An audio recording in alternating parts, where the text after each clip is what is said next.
Today I'm going to show you how to set up a Pokemon deck.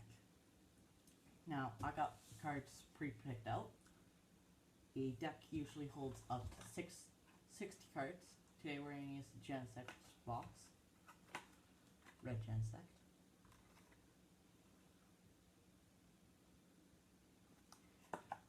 Now, there's a few mixed up types here. Steel type. Got Psychic energies. So that must mean that we have Psychic in here. Dark. Murkrow. Lightning. We don't have any Lightning in here, but Tustin Lightning energy, so then we have enough energies. Steel energy. Two Steel types. Which there's only two in here. Steel type. Psychic type. Dark type. There's water in here.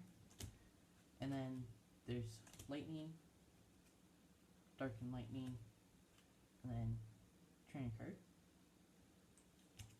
That training card is quite useful if you don't have too much energies.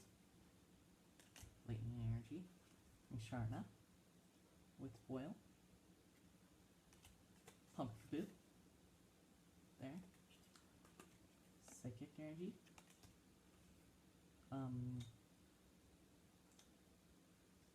Dark energy. Fletchling, colors Pokemon.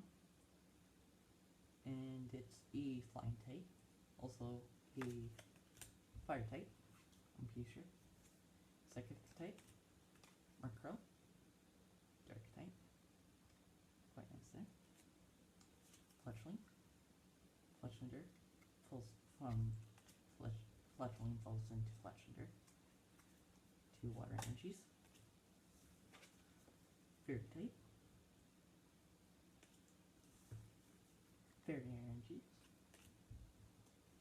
Another train card. Now discards your hand. Shuffle your discard pile into your deck. Not including this card, or else it would be so powerful. Overpowered human. Lightning energy. Piano. Draw 3 cards. Fairy energy. Fairy energy. Steel. Water. Water energy. Dark energy. Psychic energy. Color this. Kabi. Water type. Dark type. Voltman. Evolution of Cat.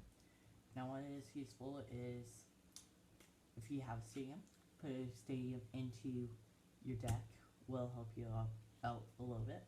If you're doing a fairy base deck, I suggest to use the Fairy Garden. Luna. Because most likely your fairy types are going to use fairy energies. Fairy Garden gives power to your opponent and you. Fairy energy is attached to Pokemon. So if fairy energy is attached to Fearow in the game, then Fearow will have no weakness or no resistance. Like every stadium has something else, but it's probably no weakness for the fairy types. Spearow. Right here, water type. Fire power 1 can do 80 damage. Here, a psychic. Professor Sycamore. He is the trainer card. Discard your hand and just draw some new cards out. And then she does the same thing, but shuffle your hand into your deck. Same as discard your hand and then shuffle your hand into your deck. So if you have a really terrible hand, it's good to use. But you're with this guy right here, if you have him in your deck, and then him, disc cards to your hand, and then your discard pile's kind of huge, and then have a lot of energies, and then you use him, and then you just get that Professor Sycamore back, but then you also get the cards that you discarded. And then you have Shauna, and then you don't really want to discard this card here, because you're not going to get it back with Professor Sycamore. So you want to discard your hand, and then hopefully hoping that you get him when you pick up those 7. This guy, colorless. And then with Shauna, you just can draw these 5 cards, and you don't know what cards you're going to get. Pumpkaboo, quite a powerful one. If anyone has Night Match, it does 20 more damage, and it already does 20 damage, right there. So if you have 3, it can go up to 60. Roller Skates, flip coin if heads, draw 3 cards. More Roller Skates. Pumpkaboo, another one. Night Match again, Murkrow. Chansey. Now if you don't have 7 cards in your hand, this will do nothing, but it does 100 damage, and if you don't have exactly 7 cards, so you have to have exactly 7 cards, so you have to have 7 cards in your hand, or else the attack does nothing. And then now it just heals 30 damage. Water type, quite nice there. Another water type, and Furfrou can do 50 damage, but then can do 20 damage. Yeah, 20 damage. Flip the coin if heads. Your opponent's active Pokemon is paralyzed, so they can't retreat or they can't attack you. And retreat is pretty much putting them back in their Pokeball, but not bringing them back to your hand. Bring them back to your bench, and then they can't attack you, like I said. And then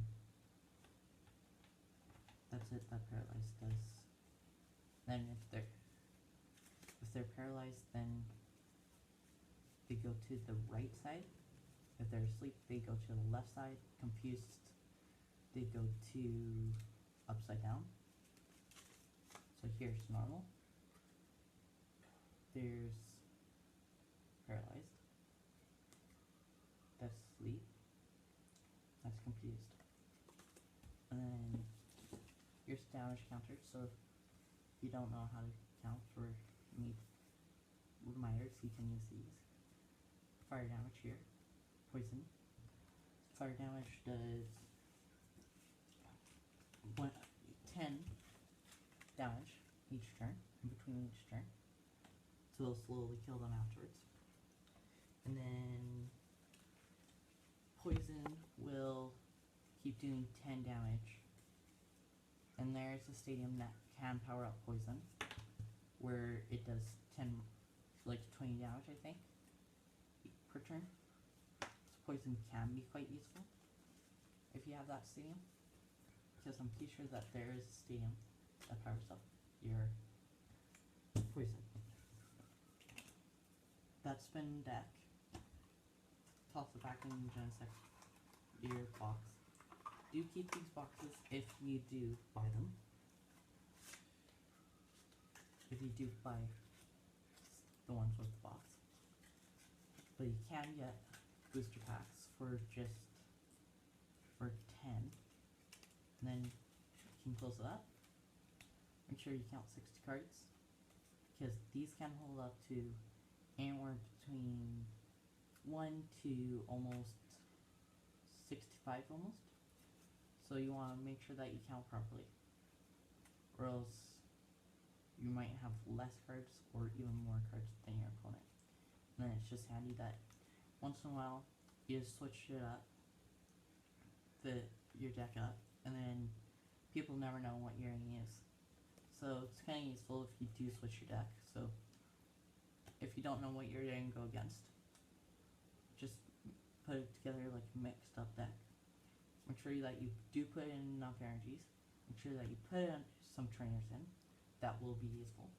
And then put some Pokemon in there, of course.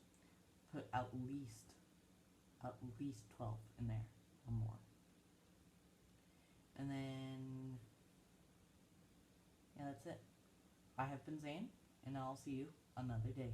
Goodbye. Leave a like.